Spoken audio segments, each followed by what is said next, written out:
আপনি কি জ্ঞানী হতে চান? আপনি কি ধৈর্যশীল হতে চান? তাহলে ফিরে আসুন। আমার এই কথাগুলো মনোযোগ সহকারে শুনুন। কিভাবে আপনি জ্ঞানী হবেন? কিভাবে আপনি ধৈর্যশীল হবেন? আমি একজন শিক্ষক মানুষ, নিয়মিত শিক্ষাদান করি আমার ক্লাসের সকল ছাত্রছাত্রীদেরকে। কিভাবে একজন মানুষ জ্ঞানী হতে পারে?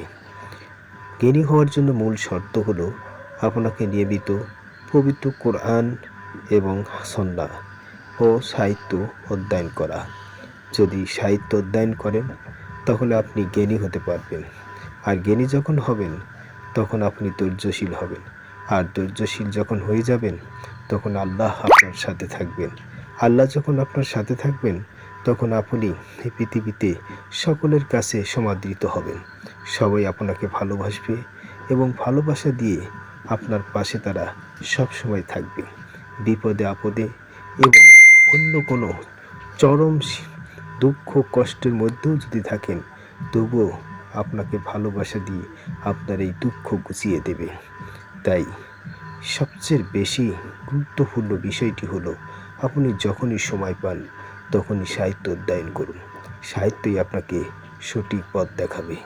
সাহিত্যই আপনাকে সুন্দর সুশৃঙ্খল জীবনযাপনের এক অমীয় বাণী শিখাবে। তাই আপনি কেউ আর ঘরে বসে না থেকে সাহিত্যের দিকে অগ্রসর হই। সাহিত্য আমাদেরকে এমন শিক্ষা দেয় যেখানে সমাজ থেকে শুরু করে রাষ্ট্রীয় পর্যায়ে সকল মানুষকে শান্তির বার্তা ছড়িয়ে দেওয়ার এক সুযোগ এনে দেয়। সেই সুযোগের হাতছাড়া না করে আমরা সাহিত্য অধ্যয়ন করে মানবতার কল্যাণে সবসময় কাজ করব। আর মানবতার কল্যাণে যখন কাজ করবেন তখন মহান আল্লাহ রাব্বুল আলামিন আপনাকে সবচেয়ে বেশি ভালোবাসবে।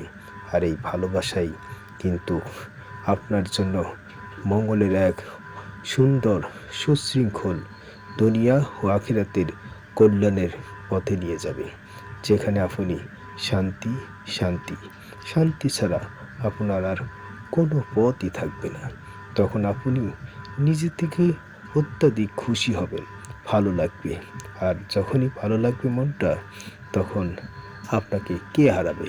কেউ নয়, একমাত্র আল্লাহই আপনার পাশে সব সময় থাকবে। প্রিয় বন্ধুরা, আমার এই কথাটি আপনাদের কাছে কেমন লাগলো? যদি ভালো লেগে থাকে তাহলে লাইক কমেন্ট শেয়ার করে পাশে থাকুন। আরও মূল্যবান কথাগুলো শোনার জন্য আপনারা কমেন্ট করে জানিয়ে দিন, যাতে আমি আপনাদেরকে সুন্দর সুন্দর বাণীগুলো শোনাতে পারি, যে বাণীর কল্যাণে আপনাদের জীবনের নতুন ধারা পরিবর্তিত হবে।